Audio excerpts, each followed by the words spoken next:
Divorcing you was the best decision I ever made. You and your child are still as pitiful as ever. I make $200,000 a year. It seems my ex-husband just wants to brag about himself. He doesn't even bother to ask about our situation. Oh, by the way, let me introduce you to someone. Hey, come here. This is my new wife, Harriet. He introduced me to his new spouse.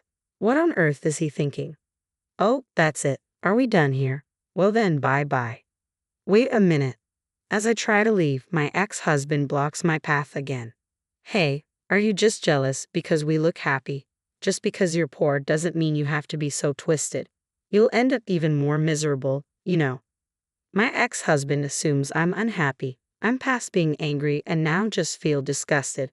While I remain silent, my ex tries to say something else. But my son Johnny interrupts. Mom, can we fire this guy?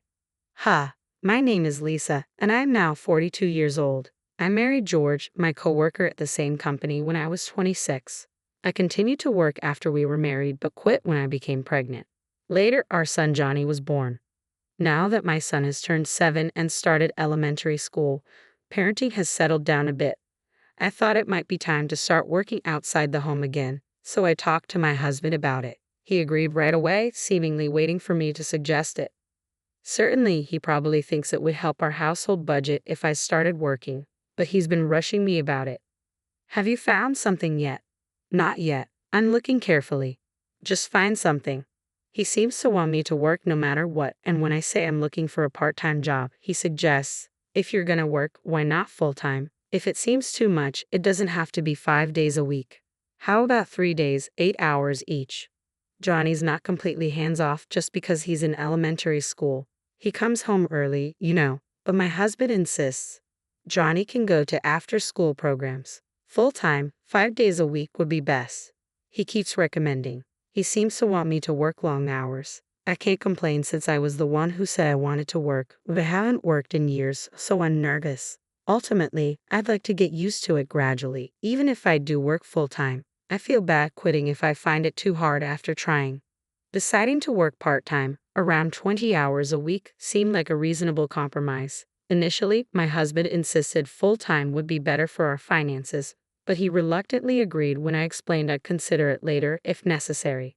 His concern for our financial stability was reassuring, even if his insistence on my job search felt a bit nagging at times. Still, I appreciated having a spouse who cared about our long-term security.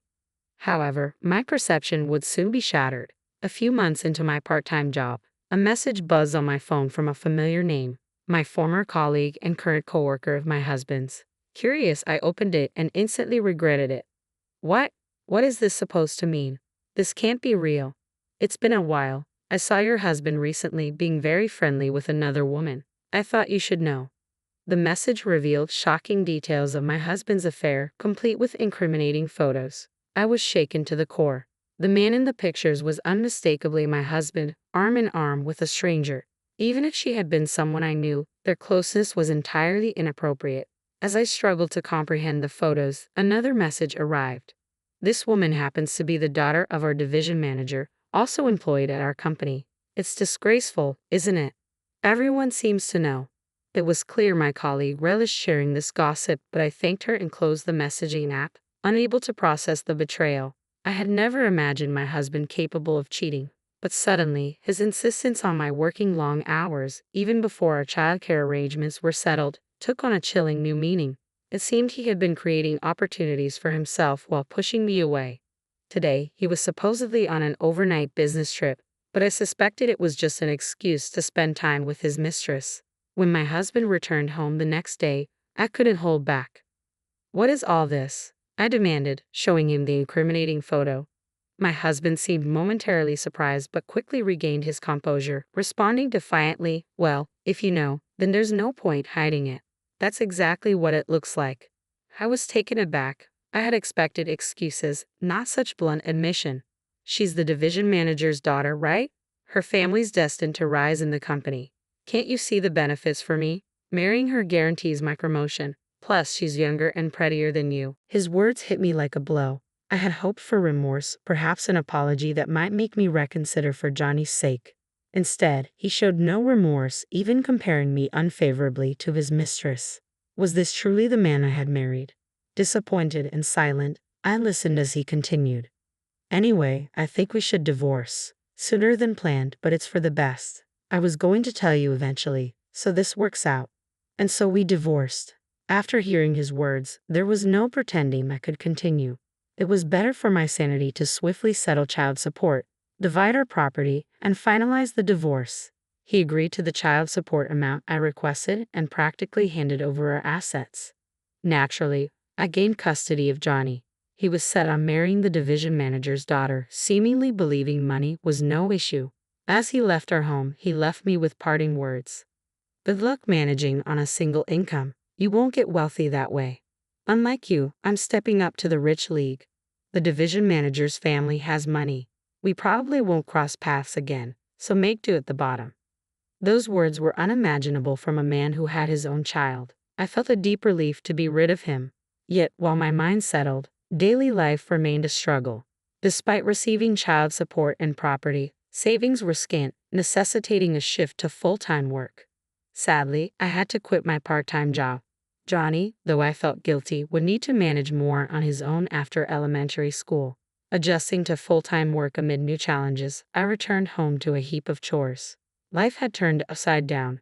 Time flew by in a whirlwind. 7 years had passed since my divorce. Yet people adapt. Johnny, now in middle school, had become remarkably responsible, perhaps due to my busyness. He took on cooking and laundry, lightening my load. Free from domestic duties and childcare, I found time for myself. Both personal and professional spheres thrived. I could confidently say, breaking up with him was a blessing. Staying married would not have led to this life. Then, at the local mall with Johnny one day, I encountered him, the man himself, George, my ex-husband. Unaware, I was approached. "Lisa, is that you? It's been a while. You've aged," he remarked. Would any sensitive person say that to someone they hadn't seen? I could tell instantly that George hadn't grown as a person at all. Within seconds of seeing him, annoyance crept in, and I retorted, "Well, you're the one who's aged a lot. I almost didn't recognize you." Honestly, George had aged considerably. 7 years had passed since our divorce, but he seemed to have aged twice as much. His hair was thinning, and his middle-aged figure was quite pronounced. Feeling it was a waste of time, I attempted to walk away, saying, "Nice to see you after so long, but I really don't have anything to discuss. Goodbye." But he blocked my path and started talking nonsense. "Hey, come on, don't be so cold. It's like a family reunion. Let's catch up."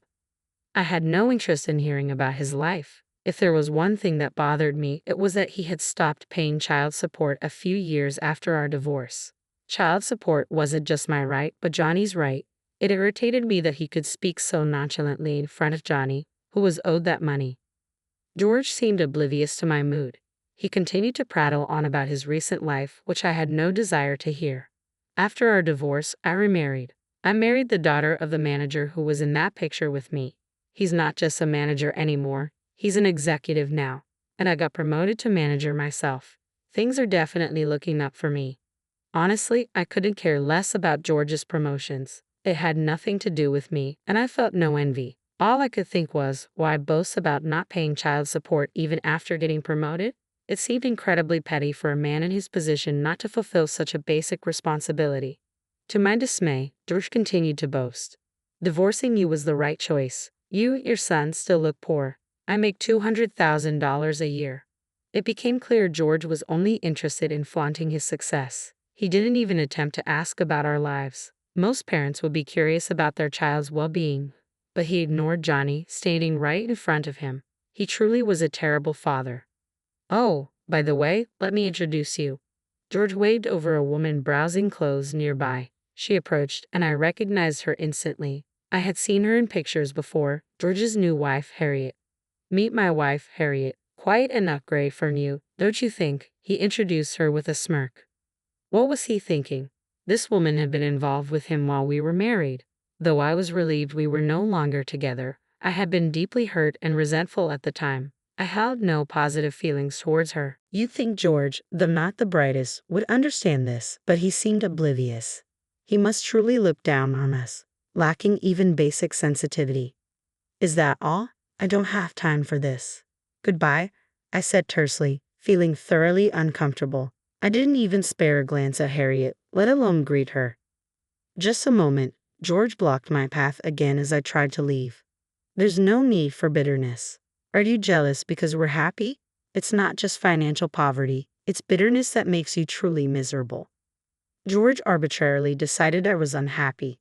Mind your own business. I'm perfectly content, so leave me alone. Dealing with you is the most unpleasant thing lately. But George didn't believe me at all and continued to meddle in my life. Well, happiness varies, but poverty isn't bliss. Don't push yourself. Remarrying under these circumstances would be impossible. As your ex-husband, I'm concerned for you. His concern seemed insincere, accompanied by a smirk. He was making a mockery of me. Glancing at Harriet beside him, she too wore a smug expression, as if relishing my discomfort. There would never be friendship between us. She thrived on looking down on others, a truly contemptible attitude. I told you, you're way better. Have some confidence, my ex-husband's words grated, leaving me to wonder if he was trying to suck up to his current wife or belittle me in comparison. Given his promotion due to her influence, it was likely he was trying to appease her at any opportunity. He truly was despicable. You're truly the lowest kind of woman. I can't believe you were ever able to marry him. His wife insulted me bluntly despite just meeting. It was the height of rudeness. I wanted to leave before I could retort, but my ex-husband blocked my path, trapping me in place.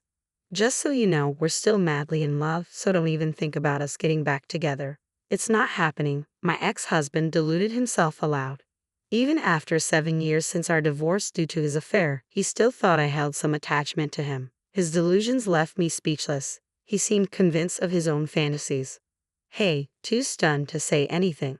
It's tough being this popular, he remarked callously. Popular. A middle-aged man boasting about popularity.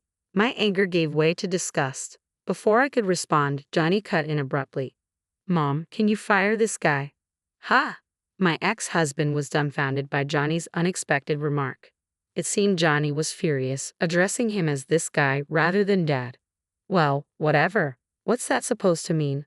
I'm not getting fired, am I? You're in middle school now. Focus on your studies, he dismissed Johnny arrogantly. It was unforgivable to mock my beloved son like that. I was on the verge of exploding with anger when I heard someone calling my name. Hey, what's going on here? A man approached, calling out. My ex-husband froze when he saw the man's face. Why are you here, boss? He nervously questioned the man. I'm just here shopping with my family. Is there a problem with that? The man replied calmly. No, I'm sorry. I didn't mean it that way, but I was just wondering why you were talking to my ex-wife, my ex-husband stammered. Oh, that's natural. She's my wife now, the man said casually. What? Her? You're married to her, boss? I can't believe. My ex-husband trailed off, clearly flustered. In fact, 3 years ago, I remarried the CEO of my late husband's company with whom I had grown close after my divorce. We had met again while shopping at the supermarket, recalling our previous acquaintance from when I worked at the same company as my ex-husband. The CEO had known about my ex-husband's affair with his department head's daughter, which had led to our divorce and subsequent marriage to her. The CEO harbored some bitterness about this situation as a colleague, but had refrained from intervening in an employee's personal affairs until he unexpectedly encountered me. I was pleasantly surprised that the CEO remembered me, although I had been just a receptionist at the company. It seemed he recalled me easily due to our interactions at work. It seems your marriage didn't work out, but I'm sure you'll find someone better soon, the CEO remarked empathetically. CEO, I appreciate that you remember me, but please don't worry about me. I'm doing all right, I replied, trying to maintain composure. At that time, I had been divorced for less than a year, so I was putting on a brave front. However, the CEO, with his extensive life experience, saw through my facade and offered comforting words. Divorce takes more emotional effort than marriage itself. Even if it was relatively smooth, it's still draining. I've never been divorced, but losing my wife to death left me utterly unmotivated. When two people who once loved each other go separate ways, it's a difficult journey. So you don't have to pretend to be strong, he said sincerely. The CEO understood the loneliness and emotional turmoil that comes with the end of a marriage. While I was relieved to be out of my previous relationship, I was also grappling with feelings of loneliness and emptiness at the time. His words resonated deeply with me. "If you ever need someone to talk to, feel free to call me anytime. I'd be happy to treat you to dinner," he offered, handing me his business card. Initially, I hesitated to reach out for almost 2 years, feeling it might be too forward. However, as time passed and my emotions settled, I found myself longing for someone to confide in. Finally, I decided to contact the CEO. Despite his busy schedule, he made time for me and treated me to dinner. When I was his employee, the CEO had an air of unapproachability, being the son of the previous CEO and a department head. Yet over dinner, I discovered a different side to him, a kind and approachable demeanor, almost like a supportive uncle. Perhaps because I was no longer an employee, the CEO and I quickly became close friends over drinks. Then, about a year later, the CEO proposed to me with a serious expression. "You're kidding, Steve. Don't joke like that," I responded, initially thinking it was a jest given our relaxed setting. But the CEO was sincere. "At first, I wanted to support you after your divorce, but being with you has brought me a sense of peace I haven't felt since I lost my wife. Honestly, I feel like I'm the one being healed now. If you're willing, let's spend the rest of our lives together." "Give me a day to think about it," I requested, wanting to consult with my son. "I don't mind, Mom. You should decide based on whether you like him or not," Johnny reassured me. With no objections from Johnny, I decided to marry the CEO. Truthfully, I had developed feelings for him. Initially, I thought of him as a drinking companion, but being with him genuinely brought me comfort and joy. We both found solace in each other's company, and I believed we could build a happy life together. Hearing about the CEO's late wife, I understood the depth of his love for her. Each time he spoke of her, I couldn't help but feel a twinge of envy for the love they shared. It made me realize how fortunate I was to find someone who cherished me in the same way.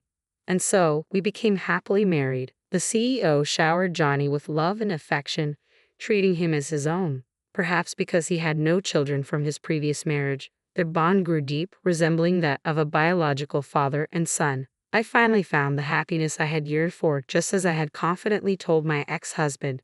When my ex-husband learned that I had married the CEO, his face drained of color. He never expected that the man marrying his poor ex-wife, whom he had looked down upon, would turn out to be the CEO. "Dad, this man insulted Mom." "Fire him," Johnny declared to the CEO, without an ounce of mercy towards my ex-husband. "Idiot." "No, Johnny, what are you talking about? We were just chatting." My ex-husband tried to smooth things over, but it was clear to the CEO. "You have a reputation for looking down on people in the company. Johnny's accusation may hold weight. I've heard troubling rumors about your conduct from your subordinates. I will conduct an investigation, so prepare yourself," the CEO responded firmly. I never expected the CEO to take Johnny's words seriously and initiate an internal investigation. My ex-husband hastily apologized to the CEO. "I'm sorry. I might have been too harsh towards your wife. Could you please reconsider the investigation?" he pleaded, drawing attention in the crowded shopping mall. His desperation bordered on an admission of guilt, but the CEO remained resolute. "No, the investigation will proceed. By the way, your close associate, the executive, also has a tarnished reputation. Both of you will be thoroughly investigated," the CEO stated. Upon hearing this, my ex-husband's wife also apologized, attempting to mitigate the situation. "No, please focus on him alone. My father should not be involved. If you must investigate, let it be him alone," she insisted. This sparked an immediate argument between my ex-husband and his wife. "What do you mean? Are you planning to abandon me? Don't be ridiculous," he protested. "Some things are more important than you. My father's reputation matters," she retorted sharply. It was an embarrassing lover's spat unfolding publicly. Eager to avoid further association, Johnny and I quietly left the store, leaving them to their dispute. Their selfishness was bound to cause them trouble, but it was entirely of their own making. The next day, the CEO promptly assembled a team to investigate my ex-husband and the executive's conduct at work. What surfaced was alarming. Reports of harassment towards subordinates, frequent verbal abuse, favoritism, and worst of all, coercing clients into entertainment obligations. These infractions had accumulated over many years, demonstrating the flagrant misuse of their positions for personal gain. Such behavior was utterly unacceptable in modern times, a stark contrast to ethical standards. My ex-husband and the executive faced demotions, both reassigned to a branch office in Nebraska. Their apologies in the shopping mall hinted at their awareness of wrongdoing, an acknowledgement that bordered on malice for knowingly committing such acts. Their prospects for future promotions dimmed, and eventually, they chose to resign from the company under pressure from the CEO. Fear of retaliation from aggrieved employees, coupled with their tarnished reputations, sealed their fate as ordinary workers. Their departure didn't mark the end, but rather the beginning of legal troubles. Employees they had harassed filed lawsuits, bolstered by widespread disdain towards the duo. Overwhelming evidence led to decisive court rulings against them, resulting in substantial compensatory damages. Plunged into debt, my ex-husband's wife, once from a wealthy family, blamed him for their financial downfall. Their marriage soared under daily arguments and his misdirected frustrations, possibly leading to further legal entanglements. Witnessing my ex-husband's downfall reinforced the value of honesty and integrity in life. In contrast, I found happiness with the CEO, eventually conceiving a child at the age of 42, a late but joyful addition to our family. Johnny embraced his role as a big brother, showing remarkable care and responsibility, even nurturing the baby daily. Looking ahead, the CEO expressed hopes for Johnny's future contributions to the company, highlighting our aging but hopeful perspective on parenting. Amidst the challenges of raising another child at our age, the sight of the baby's peaceful sleep dispelled any lingering fears. "Thank you for coming into our lives. I'm determined to do my best," I whispered, ready to face each new day with gratitude and resolve.